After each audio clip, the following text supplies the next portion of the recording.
What's up, guys? Welcome back to another perspective video here. We're going over the multi-point perspective again. Really quick, I just kind of wanted to re-demonstrate the grid. Don't worry, I'm not inviting Jeff Bridges this time, so it'll just be my beautiful voice. But so what I have here is the grid that I like to use. I also put the other grid in the description below if you guys like that one better, the one with a little more colors. This was my preferred grid though. And I'm just kind of going over how this grid works, specifically if you're using it for 1-point perspective, because that's what my reference is going to be. So if you're going to follow along with me, that's what you want to do. What you guys just saw right there is I was just kind of demonstrating how this is on a curved axis, not a straight axis. That's what you want to be thinking. So like that red square I drew with straight lines, but how you can see how I curved and rounded out the edges there. And like I'm doing with this drawing here where I'm following that grid's curve. That's what you're going to want to do. And that's what you want to be thinking when you're drawing in this type of perspective. So what I'm going to do really quick is I'm going to draw a 1-point perspective kind of city view here where we have these big buildings, straight lines, and then show you how looking at a 1-point perspective picture, how we can then translate that and turn it into our multi-point perspective picture, of course, using our grid. So we got two sides to this 1 point. And knocking it in here real quick.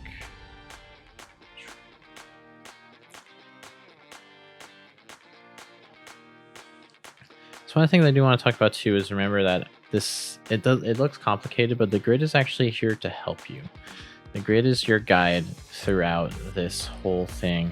So don't let the lines confuse you or make it seem like it's complicated, because the grid's actually something that you want to think of as a structure that is here to make your life a lot easier. All right, so I'm just selecting a blue real quick and lowering that down. And so what I'm going to do is using what I just drew, I'm going to now turn it into a fisheye perspective on that city that I just drew. So the grid is really zoomed out, or it's small, so I'm gonna have really big skewed distortions on my city because of how big I drew the buildings. But if you guys remember from the last video, and if you haven't seen that, please go check that out. But we discussed how you can of course scale the grid up or down depending on your need and depending on how subtle or extreme you want to go with your particular picture.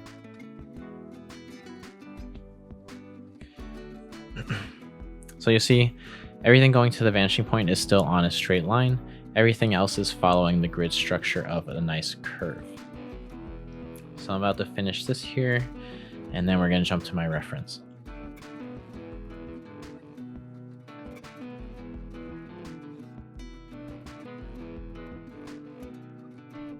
All right, so this is my reference image. If you guys did follow along with the last one, I did change it just because this is a little more of a straight up 1-point perspective picture, and I kind of wanted to have something that was a little more straight up self-explanatory, not too complicated. The other one had a hill and it had multiple perspective points in it, so you know, yada yada yada. We'll stop discussing that.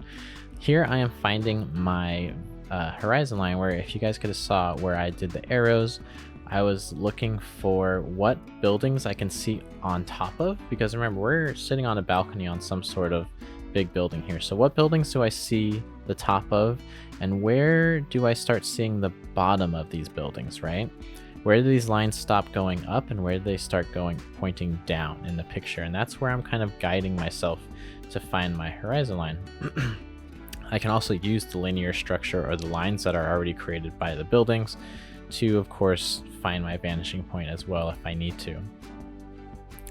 So now what I'm going to do is just kind of figure out where I want my grid to be scaled here. So playing around with this. This is something that you guys want to figure out in the beginning too. Like, do you want it to be really subtle? If you do, then you'd want your grid to be really big so that those curved lines aren't so skewed and harsh, right? The smaller you make your grid, the more of a really angular curve you're going to have, a more of a really apparent curve, which is kind of what I wanted to go for. I wanted to go for something extreme. Just to kind of get rid of any distractions here, I'm going to do the framing device of just kind of coloring everything around my perspective grid here. So just a quick selection on my tool, and then I color it black. You guys can also do this too with your materials. If you're going traditional, you can color in everything or just kind of give a shade to the outside of it, depending on if you want your grid to be the framing element of your picture. What I'm doing here is I'm knocking down my opacity. This would be very similar to if you were laying a piece of paper on top of the grid and you maybe had a light box or something that you could lay your paper on that emitted some sort of light or brightness, and you could see through the different levels. You can also use tracing paper. You can also, of course, have your picture to the side and just use it as a guiding reference, but I wanted to show you how I'm going to take this exact image and completely skew it into my own fisheye perspective view. And so you guys can also kind of see how it gives the city a completely different feeling from what's going on right now, because right now we just kind of have a standard, I don't know, Instagram kind of shot, right, where you just have this girl looking over a balcony of some downtown city. So I'm figuring out my lines here. Super important with this part is we're being loose. We're not getting too tight about following everything exact. We're letting ourselves go a little bit off the grid if we need to. Again, the nice thing about the grid is you always have the structure to come back to, but again, the whole point of fisheye perspective is that things look skewed and they look funky. So if you're off a little bit, chances are whoever's viewing your art is not going to know. So it's all going to be on you if it's making you feel like you don't like it or not. I know I'm someone who is really tight on the structures that I do, and you guys will be able to see when I clean this up later in the video how precise I get with it. But remember, it's kind of up to you. Is your style really tight and controlled, and do you need to stick to the grid, or are you going to be super loose with it and just kind of use the grid as a guideline? So what I'm doing is I'm looking for where that line is in the picture, thinking about how much space there is about between these buildings, and then I'm using the curved guides on my grid to then match up and line it together here.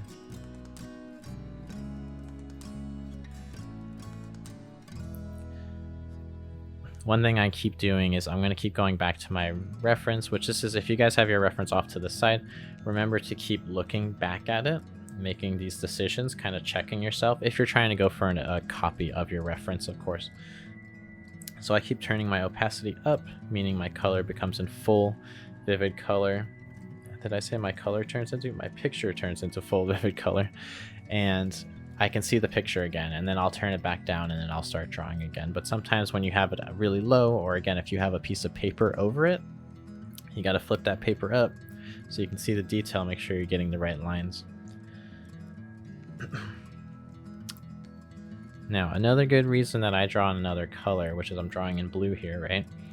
It's because you're gonna get messy and you're gonna want to know when you come back and clean up these lines, which ones are the lines that you're not gonna keep anymore, right? So I draw in a light color like a light blue or something like that.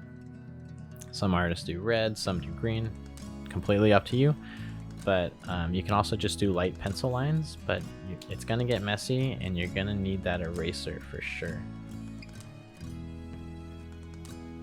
When you have a lot of lines going on like this, the eraser is your best tool, because the more lines you're adding on top of a grid that is full of lines already, it's going to get pretty easily confusing. So you just want to, it's one of those types of perspectives where you got to just go in, clean it right away, and know what you got. That being said, still don't worry about getting messy. Alright, so just figuring out some of these buildings in the back now.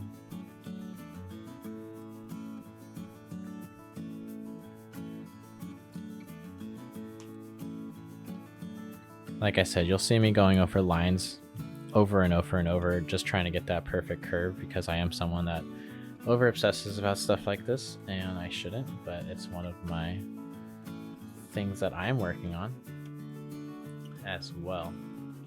So again, checking my reference, right? Seeing if everything's making sense.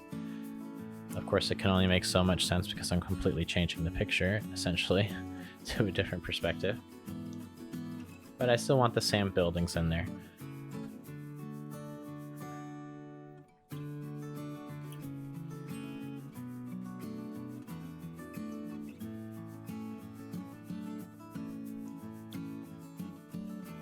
One thing I want to say, guys, when looking at stuff like this, I know pictures like this kind of just look really, really, really complicated, and it almost makes you want to back off from it.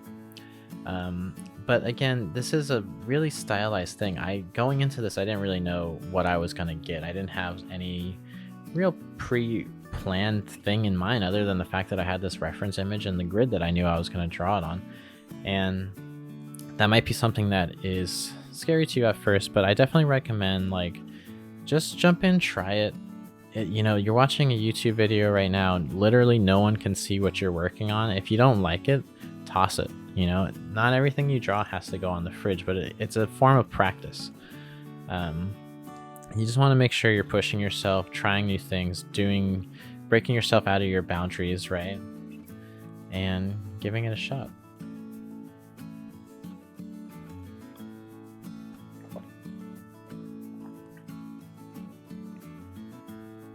So in the back here, what you guys will notice too, is that the lines, as they get closer to that center point, they become straighter and straighter. And then as they get further away, like the beginning of the city that I was drawing, they get more and more curved.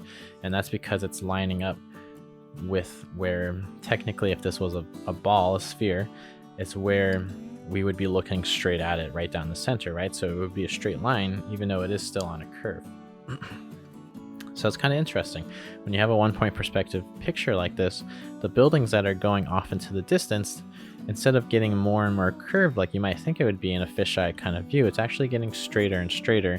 And the closer things are to you in the camera view, so to speak, at least the further things are to the side, the more skewed that they become.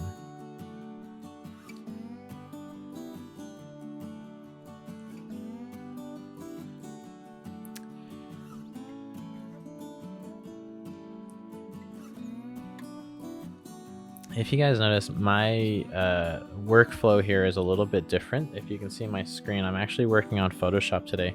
So I got a new computer set up, and for some reason Adobe Fresco, which is what I was using when I was making my other videos, doesn't work on PCs for some reason, and that's really sad, and I need Adobe to step their game up because I actually really like that app.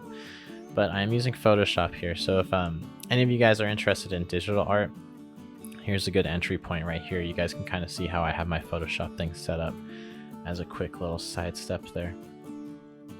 All right, I am finishing up a little bit of the right side of the city, looking at the balconies, where those buildings come down. A lot of this too is just throwing in lines, seeing how it feels, and then, you know, of course, checking my reference like that.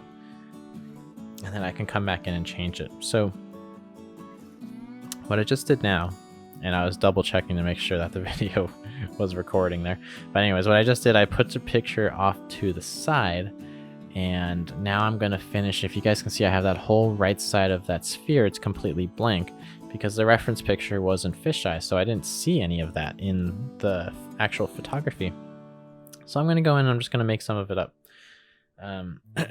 Pretty simple stuff, I think. It's just, she's on a balcony ledge, so I can just think this is how far the balcony goes. Maybe had some handrails in there. Where would the door be?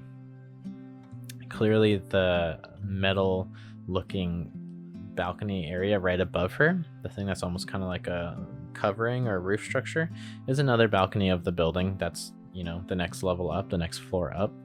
So I can make sure that I connect those. These are all kind of like ways of analyzing my picture, right? I obviously can't see what's going on this far off the reference, but as an artist, I can make up my own interpretations of whatever I want, first off.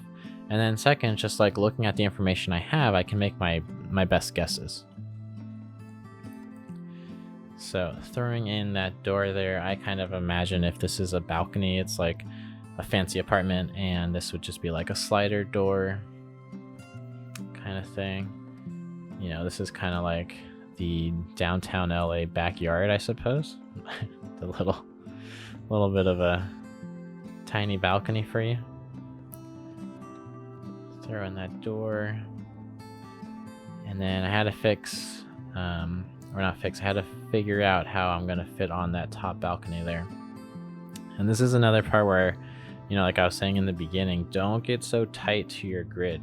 You know, this is fisheye perspective. Things that are going off to the side especially are becoming super skewed. So you can definitely exaggerate things to however you need them to be. And no one can really question it because it's going to be your picture at the end of the day.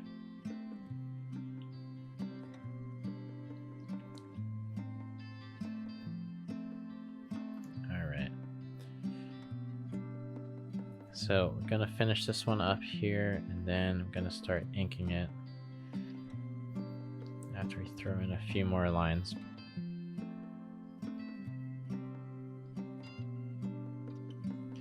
So the original footage of me inking it was not recorded for whatever reason, which, you know, if you saw me checking my recording earlier, that's why I do that. Sometimes I don't catch it, but anyways, I was able to just kind of recreate it a little bit here. What I did was I just went in and I tightened up the lines. I just made things a little straighter.